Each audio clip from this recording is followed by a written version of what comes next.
Depression is and other ഒരു വലിയൊരു സ്പെക്ട്രമാണ്. നമ്മൾ വിചാരിക്കുന്ന മാതിരിയല്ല. There are so many people who suffering from depression.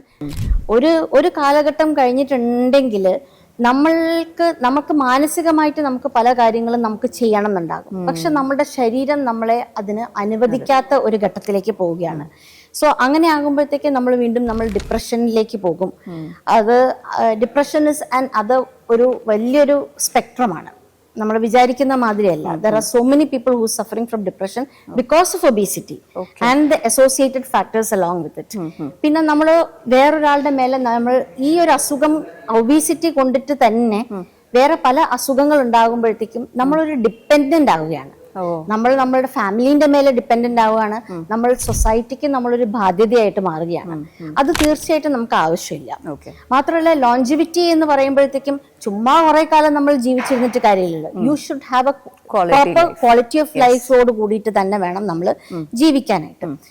അപ്പം അതുകൊണ്ടിട്ട് തന്നെയാണ് ഒരു സയന്റിഫിക് ആയിട്ടുള്ളൊരു ആസ്പെക്ട് വേണം എന്ന് അതിനെപ്പറ്റി ചിന്തിക്കാൻ, ആ ഒരു കൺസെപ്റ്റിലേക്ക് വരാനും അത് ലോഞ്ച് ചെയ്യാനായിട്ടും ഇടയായത്.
ഒരു കാലഘട്ടം കഴിഞ്ഞിട്ടുണ്ടെങ്കിൽ നമുക്ക് മാനസികമായിട്ട് നമുക്ക് പല കാര്യങ്ങളും നമുക്ക് ചെയ്യണം എന്നുണ്ടാകും. പക്ഷെ നമ്മുടെ ശരീരം നമ്മളെ അതിന് അനുവദിക്കാത്ത ഒരു ഘട്ടത്തിലേക്ക് പോവുകയാണ്.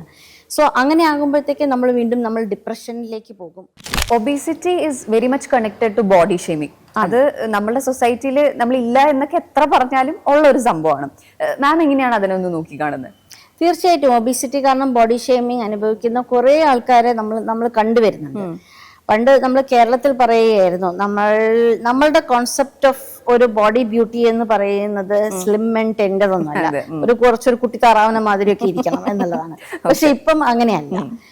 പിന്നെ ഒബീസിറ്റിന്റെ കാര്യം പറയുമ്പോഴത്തേക്കും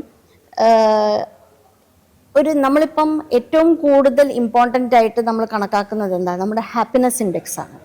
അതേമാതിരി നമ്മുടെ ക്വാളിറ്റി ഓഫ് ലൈഫ്, ഇതെല്ലാം നമ്മൾ കണക്കിലെടുക്കേണ്ടതുണ്ട്.